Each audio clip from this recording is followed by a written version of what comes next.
No segundo ano do rei Dario, no sexto mês, no primeiro dia do mês, veio a palavra do Senhor por intermédio do profeta Ageu a Zorobabel, filho de Salatiel, governador de Judá, e a Josué, filho de Josadaque, o sumo sacerdote, dizendo: Assim fala o Senhor dos Exércitos. Este povo diz: Não veio ainda o tempo que a casa do Senhor deve ser edificada. Veio, pois, a palavra do Senhor por intermédio do profeta Ageu, dizendo: Acaso é tempo de habitar vós em casas apaineladas, enquanto esta casa permanece em ruínas?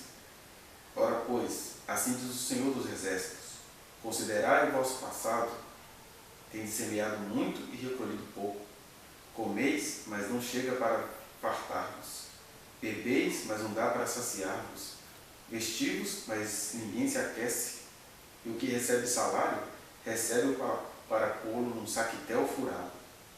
Assim diz o Senhor dos Exércitos: Considerai o vosso passado. Subi ao monte, trazei madeira e edificai a casa. Dela me agradarei e serei glorificado, diz o Senhor. Esperastes por muito, e eis que veio a ser pouco. E esse pouco, quando o trouxestes para casa, eu com um assopro o dissipei. Por quê? Diz o Senhor dos Exércitos. Por causa da minha casa, que permanece em ruínas, ao passo que cada um de vós corre por causa da sua própria casa. Por isso, o céu sobre vós retém o seu orvalho, e a terra os seus frutos. Fiz vir a seca sobre a terra e sobre os montes, sobre o cereal, sobre o vinho, sobre o azeite e sobre o que a terra produz, como também sobre os homens, sobre os animais e sobre todo o trabalho das mãos.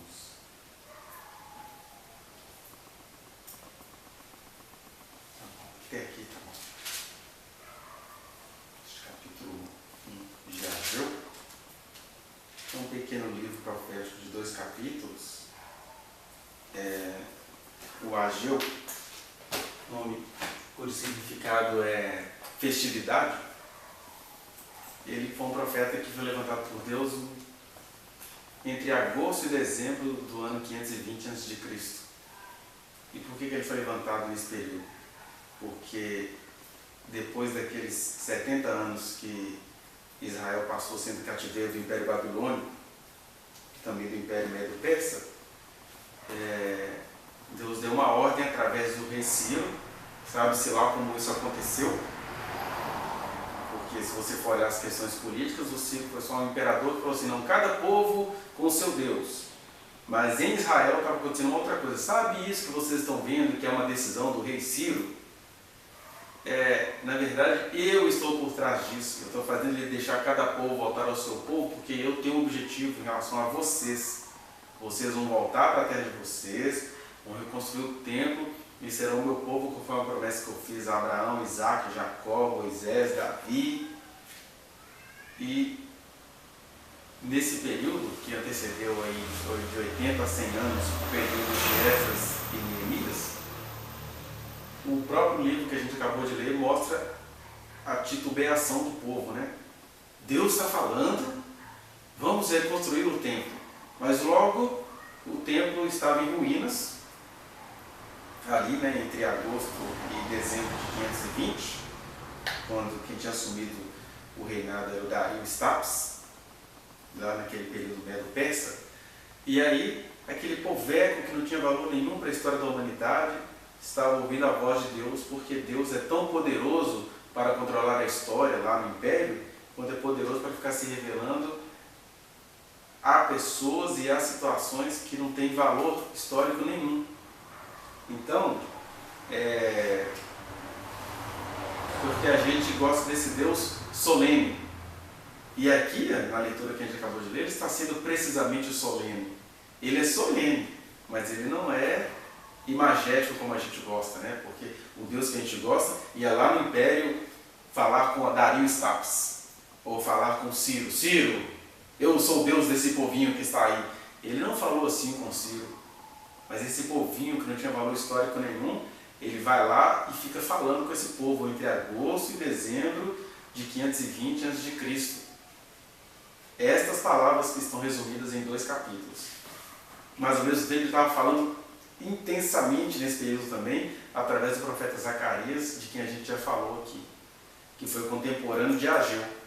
E é legal como que os profetas carregam, né, na pessoalidade deles o significado até do trabalho deles, porque Ageu significa festividade para um povo que não estava fazendo festa com nada, não estava tendo vontade de fazer nada em termos.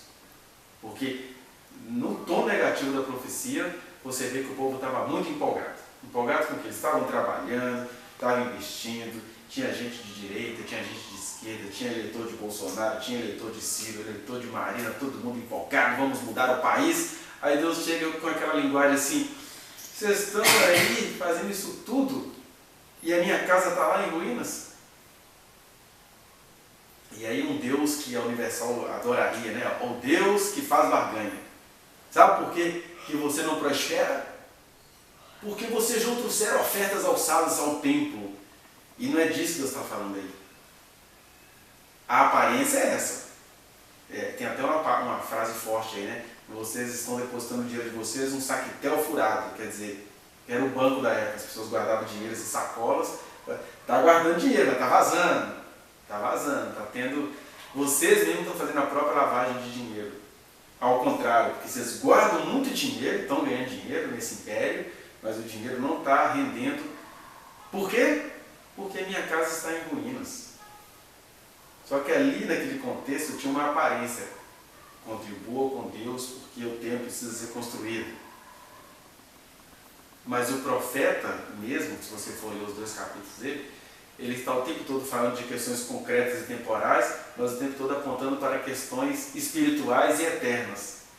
Por exemplo, o Zacarias, que é contemporâneo de Ageu, vai tratar o tempo inteiro Zorobabel e Josué. Zorobabel é o renovo, né? Jeremias falou que depois do cativeiro ia vir o renovo, que o povo ia brotar como renovo. Quem quiser entender o que é o renovo, dá uma olhadinha nessa palmeira que tem aqui na frente.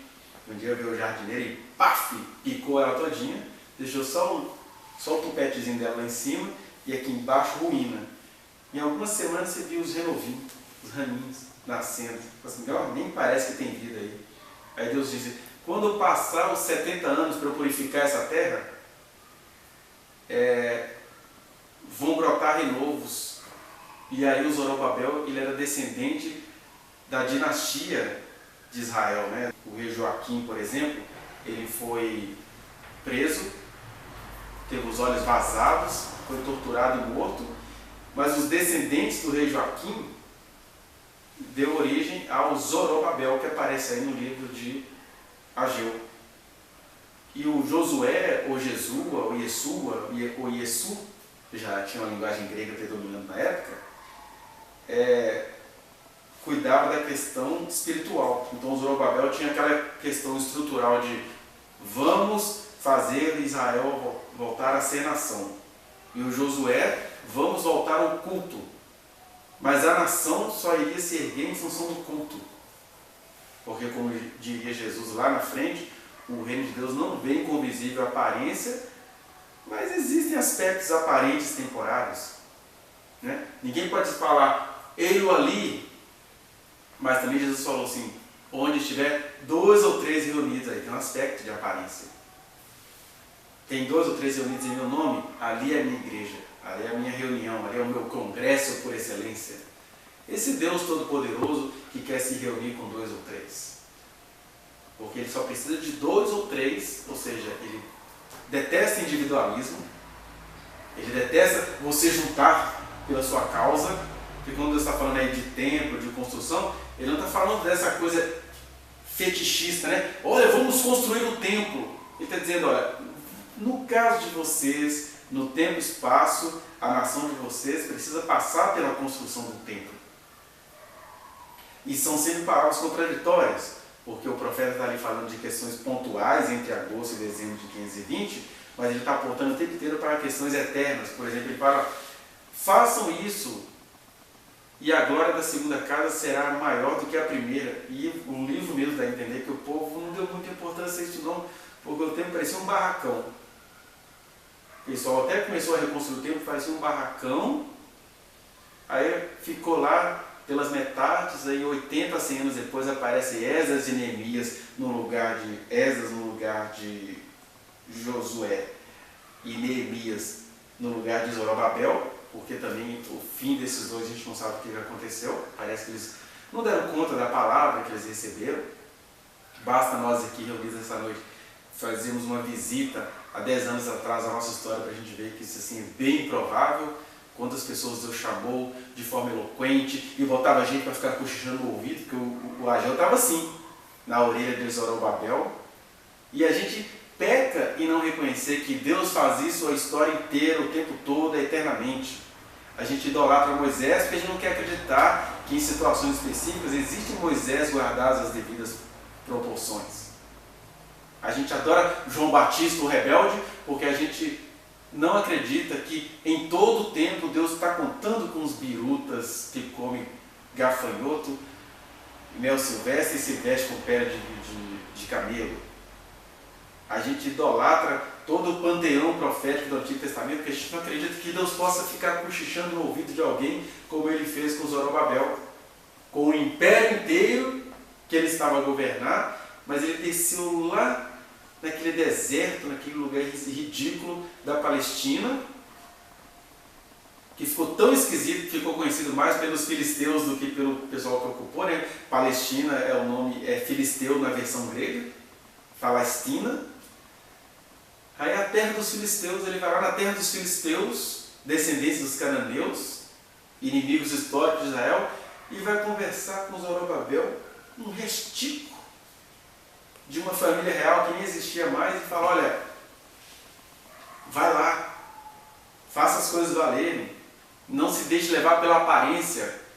Para vocês, já que vocês precisam de algum tipo de aparência, construam um templo, edifiquem as paredes da casa, que a glória da segunda casa será maior do que a primeira. E se tem uma coisa que não aconteceu ali, foi acontecer uns 400 anos depois, nos tempos de Herodes. O Herodes, descendente de Esaú, um idumeu, que construiu o famoso templo de Herodes, que foi uma das maravilhas do mundo. Templo lindo, maciço. E aí o pessoal ficou satisfeito. Olha, a glória da segunda casa foi maior do que a primeira, referindo-se ao templo de Salomão. E não era nada disso, Deus estava falando o seguinte, construa o templo, mas eu estou de olho na segunda casa. O que é a segunda casa? Quando vocês se reúnem para me buscar, essa é a glória da segunda casa. Essas paredinhas aí são detalhes. As paredinhas passam pelo processo interior de vocês. Querem prosperar? Contribuam com o que significa o sino desta nação. Esta nação do Império Pagão precisa erguer o seu templo. Mesmo assim, eles nem deram importância para aquilo. Aí eles foram ficar felizes com as construções feitas por Herodes, que matou a própria mãe, que matou um monte de gente da casa dele. O Herodes era um biruta, um arquiteto, inteligentíssimo, mas aquele cara assim, não presta, mas é eficiente. Era o Herodes. Aí ele construiu o segundo templo, que virou É engraçado que em Ageu tem uma palavra que é tão grave para mostrar para a gente que não é disso que Jesus está falando. Ageu, no capítulo 2, versículo 15, diz assim: agora, pois, considerai tudo o que está acontecendo desde aquele dia, antes de pôr pedra sobre pedra no templo do Senhor. Neste momento ele está animando o povo que não estava acreditando em si. Vocês vão colocar pedra sobre pedra no templo do Senhor, que eu estou dizendo que é para vocês edificarem. Mas considerem todas essas coisas para que cada pedrinha seja tomada de forma consciente. Aí, 500 anos depois, aparece Deus em pessoa, com o tempo que eles achavam que era a glória da segunda casa.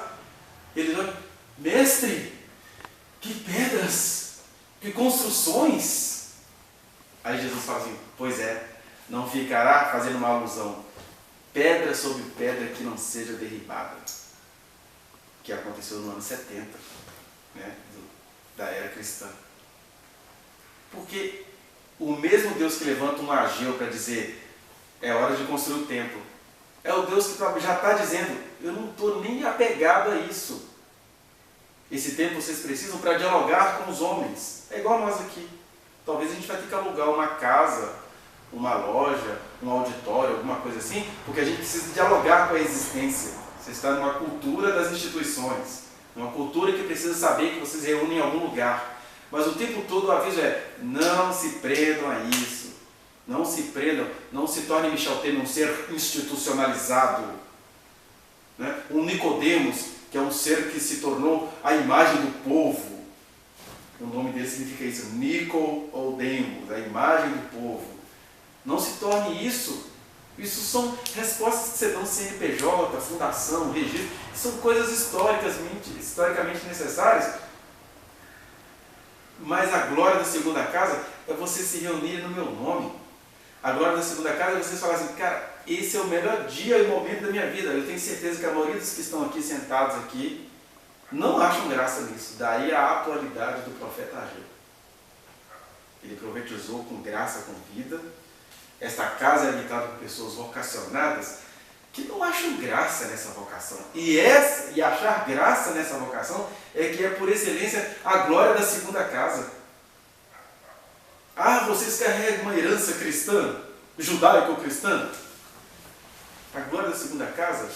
E aí eu até consigo ter um carinho profético pelo candidato à presidência da República, conhecido como Cabo Daciolo, conhecido por alguns outros como Cabo Daciolo, porque ele é um ser excêntrico, mas eu estava vendo ele falando umas coisas da tarde e alguma coisa falando dentro de mim. Você acha que eu não gosto disso, não? Pode estar achado de doido, de biruta, que acredita em teoria da conspiração, mas esses caras estão buscando um monte. Eu gosto de quem faz isso. E para ele, buscar a Deus um monte é semelhante ao templo acerca do qual o profeta Ageu estava falando. Ele estava dizendo numa rede social, né? Eu estou aqui no monte e vou ficar até o dia 26, vou descer direto para o debate. Porque ele está tendo uma visão assim de que tem uma coisa espiritualmente errada acontecendo no Brasil e não tem. Chame-o de excêntrico, só não posso dizer que ele está fora de sua razão. Né? De repente o Ageu não foi ouvido porque ele era muito excêntrico. O Zorobabel é visto o Zacarias, que é o profeta que vem depois, ele é visto pelos críticos literários, teológicos, como um cara que queria promover uma rebelião. E ele não queria promover rebelião, não. Ele era só aquele cara de: faça isso. Eu tinha uma visão essa madrugada do Senhor com os seus cavalos fazendo um monte de coisa. Esse cara é doido, ele quer tomar o poder? Não, ele só estava transmitindo o que ele estava vendo. E aí eu me lembro uma vez, alguns faziam parte desse grupo no passado, quando Deus queria fazer uma revolução numa determinada igreja, e ele começou, através dos Ageus e Zacarias da época, começou a falar: olha, eu vou ouvir a oração daquele outro povo. Eu não me agrado daquele povo, mas eles estão clamando a mim, eu vou ouvi-los. E ficou até uma coisa assim, bem oposta, né? Quem entre nós tinha ouvido, por exemplo, que ia ser secretário daquela igreja, perdeu a vaga por aquela que mais nos perseguiu, que se tornou a secretária da igreja. Está lá até hoje. Que era uma pessoa que militava, ficou aquela guerra assim, parecendo PT e PSDB na igreja, dividida. Mas a pessoa assumiu a vaga e Deus estava dizendo: eu vou ouvir a oração deles, porque eles estão me clamando com sinceridade. A vocês eu me revelo, mas vocês não são sinceros diante de mim, não. Eles não sabem nada de mim, mas estão me clamando com toda a sinceridade. É por isso que você vê Deus abençoando um monte de bolsominions, que a gente tem um coração macabro, mas está clamando a Deus de verdade. Está clamando tanto que eu estou achando que Deus vai cumprir o desejo idiota deles. Mas é um desejo idiota de quem está clamando de verdade. Eu tenho amigos pastores que são bem trambiqueiros, mas eles clamam de verdade. Porque, em última análise, trambiqueiros todos nós somos. É por isso que Deus nos avalia de acordo com o que a gente clama. Que Deus nos avalia de acordo com a devoção que nós lhe atribuímos. Não é que Deus gosta de trambiqueira, é que Deus gosta do coração sincero, do coração contrito, que treme da sua palavra. Mesmo que alguns departamentos da vida não estejam resolvidos ainda. Por isso que ele nem pede purismos ideológicos e nem purismos de personalidade para ser seguido. Ele está dizendo o seguinte: quem você acha que eu sou? O que você faz com o que eu te confiei? E essa é a mensagem de Zorobabel. Ou que foi santo de Zorobabel, foi entregue a ele. Essa é a mensagem do profeta Ageu. Aí voltando lá no texto que a gente leu, Deus chega fazendo essas comparações aparentemente infantis, né? Olha, Vocês estão aí se empenhando para construir as casas de vocês, por trabalhar, produzir, vender na feirinha do Mineirinho. E o meu templo está sem construir. Tudo perda de tempo. É que no tempo e espaço, ele colocou critérios para a gente. Já disse isso aqui, mas eu volto a repetir. Quem está aqui ouvindo essas palavras nasceu para ser um leitor de Bíblia, por exemplo.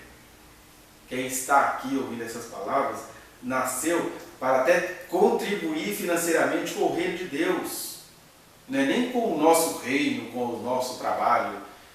É com aquilo que no tempo e espaço você consegue detectar e falar assim, Deus está nisso, eu preciso contribuir com isso. E nós temos ministérios na atualidade que fazem isso, que são assim, e que nem é difícil contribuir com eles.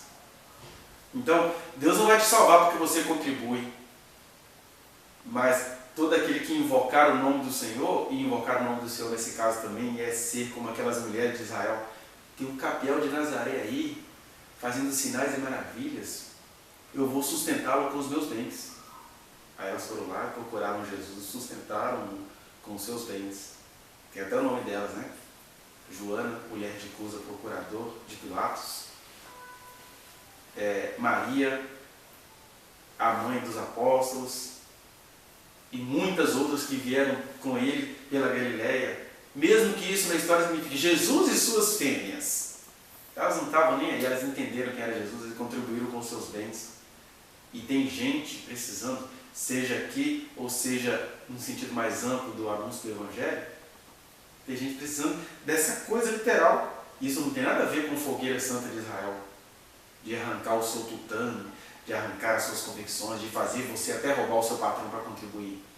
Isso tem a ver com uma convicção que é sua. Quem eu sou na história? Por que eu ouço a voz de Deus e não ajo como quem tem ouvido essa voz? Se eu ouvir, eu preciso me empenhar nisso aqui. Por isso que eu estava agora há pouco, né, elogiando o Cabo da Ciolo, porque seja ele excêntrico ou não, Deus não está nem aí, porque se ele tem a excentricidade dele,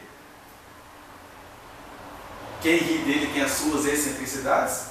Eu prefiro uma excentricidade de orar no monte até o dia 26 de setembro e é uma coisa que Deus está levando a sério, do que uma excentricidade de dizer Brasil acima de tudo, Deus acima de todos.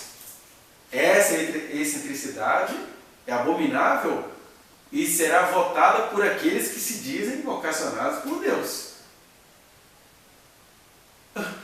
O Cabo da Ciolo não vai virar presidente, mas é legal a presença dele nessa campanha para você falar assim, tem um doido aí que está me chamando a atenção com umas coisas que eu não estou vendo na minha vida. Ele é doido. Ou acredita em umas coisas esquisitas. Ou está falando coisas profundas a um público que não vai entender. Que essa é a pior das hipóteses. Mas nada disso faz ele ser errado no que ele está falando. Ele é doido mesmo. Ele fica subindo a rampa do Planalto, intercedendo, orando. E ele falou, eu me candidatei e eu ganhei porque eu prometi ao Senhor que se eu ganhasse eu ia ficar orando aqui nesse congresso. Então ele me deu os votos. Olha que legal. Reconhece-o em todos os teus caminhos e ele endireitará a sua vereda. É ridículo alguém fazer do parlamento um lugar de promover a própria loucura. Mas ele está fazendo isso com a consciência de que é ele apenas que está fazendo isso. Né? E todos aqueles coleguinhas que quiserem se juntar com ele temporariamente. E aqui eu estou cometendo as avessas aquela obra do Erasmus, né? Estou cometendo aqui o elogio da loucura. Porque eu sou psicólogo, a gente tem uma formação da luta antimanicomial, a gente tem que compreender os doidos, partindo da situação de que eles têm um fundamento no que eles estão falando. Eu preciso conversar com o pensamento de um doido. Aí eu tenho um doido oficial, que na verdade tem uma loucura profética, e vou ficar rindo deles? Não, eu tenho que elogiar essa loucura aí. Essa loucura, perto da outra loucura que fala, eu sou gostoso, tem o dinheiro escondido em umas ilhas aí. Ele fala assim, não, mas ele fala com esse tom. Então precisou, chame, que eu resolvo tudo. Resolveu o problema do passado, do presente, já resolvi até o problema do futuro, que eu tenho uma fortuna de 400 milhões. Me chame, que eu resolvo tudo. Isso é uma loucura vomitada que você aplaude. Porque que até os piadistas que gostam de falar, por que esse cara com essa fortuna toda quer ser presidente do Brasil? Meu filho, você está quase morrendo. Pega esses 400 milhões, que eu sei lá como é que você conseguiu, e vai viver, meu filho, pelo amor de Deus. Ou seja, a gente recebe determinadas loucuras e zomba de outras.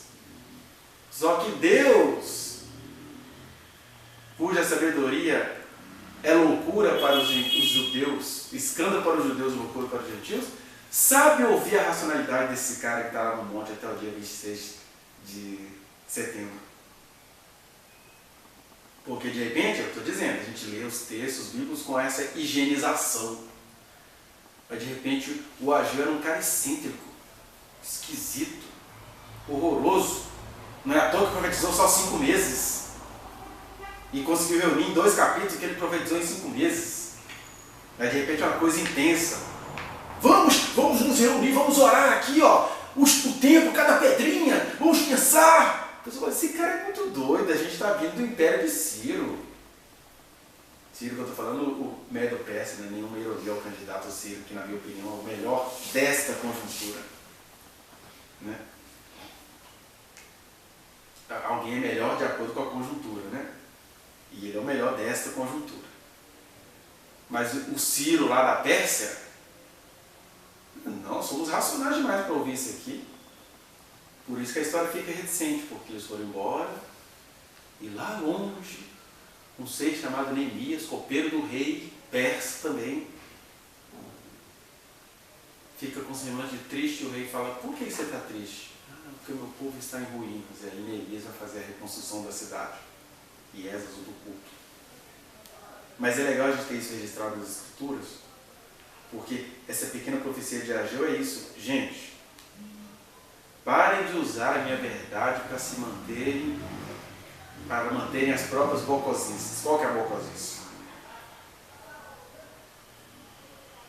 A gente não está mais na república do templo, é verdade.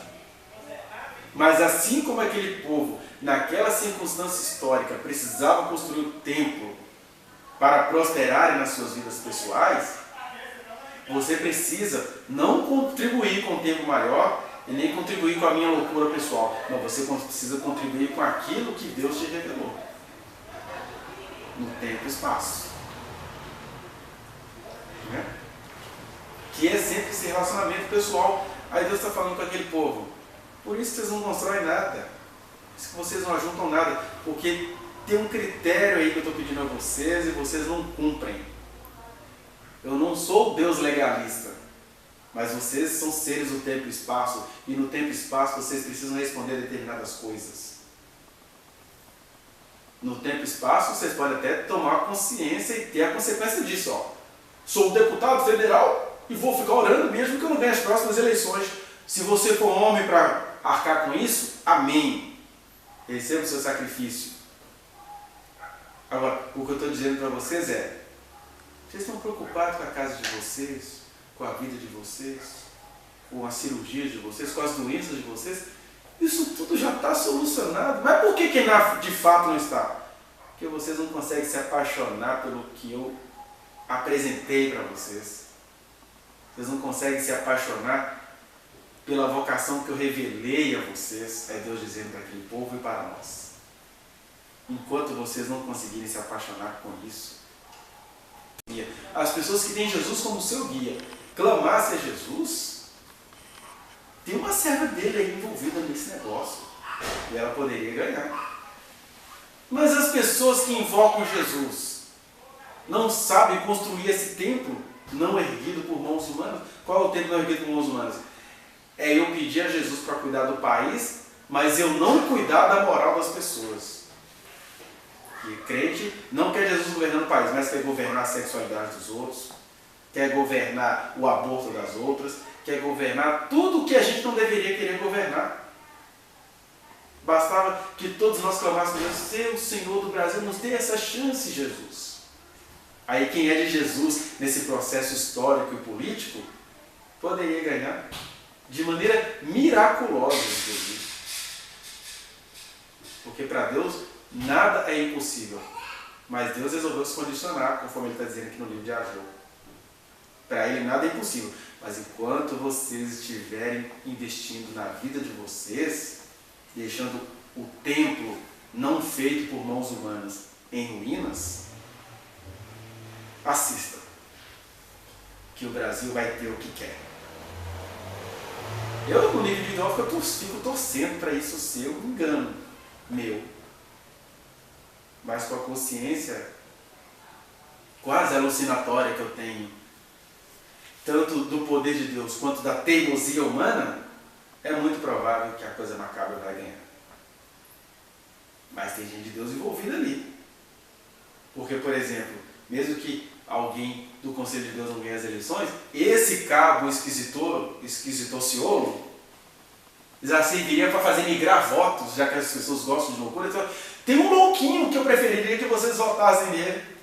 Porque o bem ele não faria, mas o mal com certeza ele não faria. Mas é uma coisa tão estranha. E aqui, gente, eu não sou profeta como Ageu e nem sou profeta como alguns ilustres que estão sentados me assistindo. Eu sou alguém que está pregando uma mensagem que pode ser vivenciada como profecia para alguns. Mas eu sou também um cidadão com essa consciência de que a palavra eterna de Deus pode ser aplicada perfeitamente neste momento em que estamos. Então, cada um aqui tem a sua dor, cada um aqui tem a sua demanda, cada um aqui está com problemas pessoais muito sérios quanto aquele povo que estava juntando dinheiro e não conseguia juntar. E o convite de Deus é: não seja universal, mas seja responsável. Seus problemas pessoais estão tendo algum peso aí, um peso bem pesado, porque você não assume o templo que eu te chamei para construir. Tomo isso para minha família. Antes de eu mudar para esta casa aqui, ou melhor, quando eu me mudei desta casa para uma outra, uma Ageuzinha do reino, acerca de quem você pode ter todas as resistências pessoais, mas ela é uma Ageuzinha do reino, nos procurou, por exemplo, e nos falou assim: olha, eu vi você e sua esposa num templo lindo, mas o templo era antigo, uma construção antiga, e aí você recebeu uma chave, mas eu percebi que a sua esposa não gostou dessa chave, mas era um templo assim feio, tudo regaçado. Mas engraçado, depois eu olhar para o chão, aquilo virou uma outra coisa, e aquela coisa cheia de pessoas. Não vou dizer o resto da visão que a pessoa me entregou, porque as visões são perigosas. Ela vem de pessoas concretas, pessoas com as quais você não concorda. Estava vendo a Priscila abraçando a Natália e me veio esse pensamento, não se referindo às duas, mas eu fiquei pensando em milhares de situações onde Deus leva alguém para te dar um abraço e você, por motivos inconscientes, tem uma resistência acerca daquele abraço.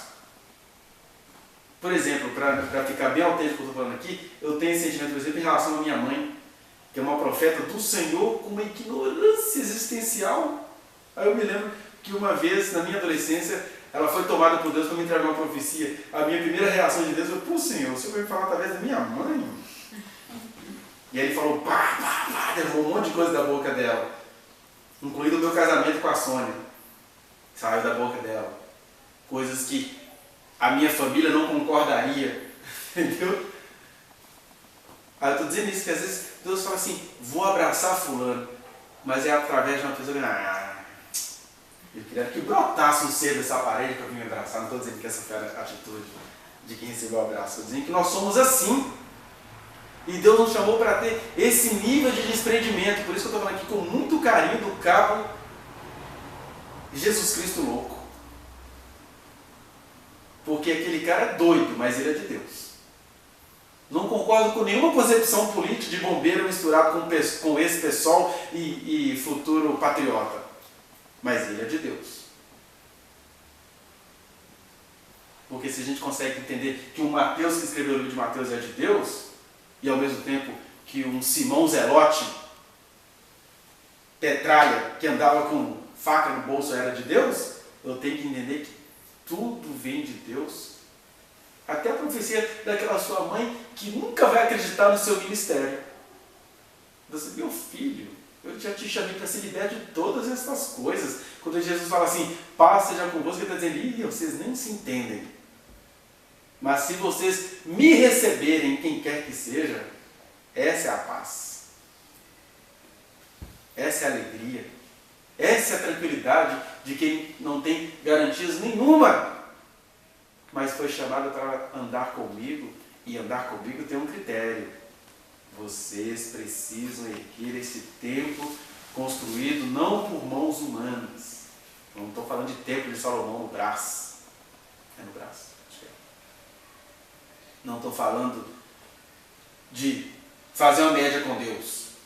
Estou falando de você reconhecer que, cara, se a minha vida está em Cristo, como é que eu não consigo contribuir? Eu não estou nem contribuindo, eu só estou sendo uma consequência de quem viveu disso tudo. Né? Eu só estou sendo alguém que um dia foi parado para uma pessoa, olha, eu vi vocês de uma construção antiga, mas era aquela coisa assim, tipo um tombamento histórico. Eu entendi na hora tudo que Deus estava falando. Só que observe o seu passado, que o profeta repete aí. Preste atenção no seu passado, nos primeiros dias, nas coisas humildes. Essa outra coisa que ela viu cheia, isso é uma construção que pode ser feita por vocês ou por Neemias 200 anos depois. Porque a minha palavra não voltará vazia, mesmo que não seja através de vocês, seus bocós, covardezinhos de Nazaré.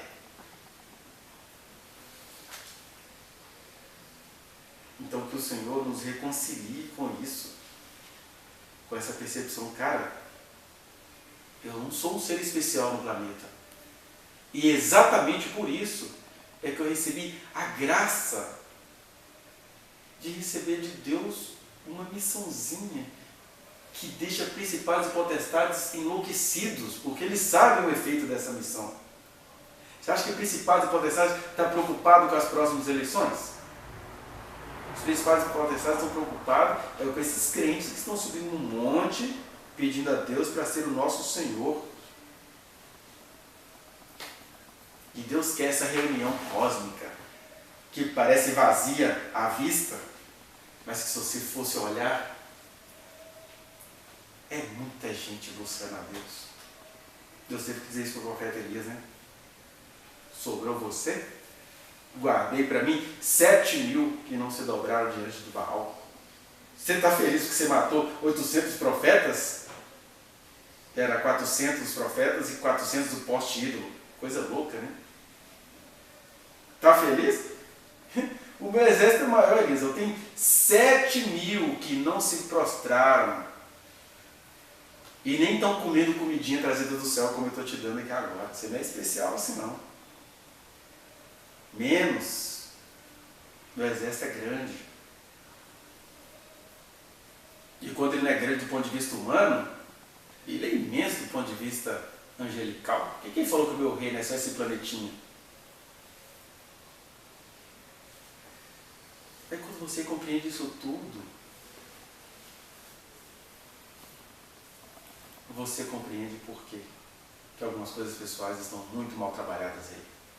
Que você está com medo de se vai casar, com quem vai casar, quanto tempo vai permanecer.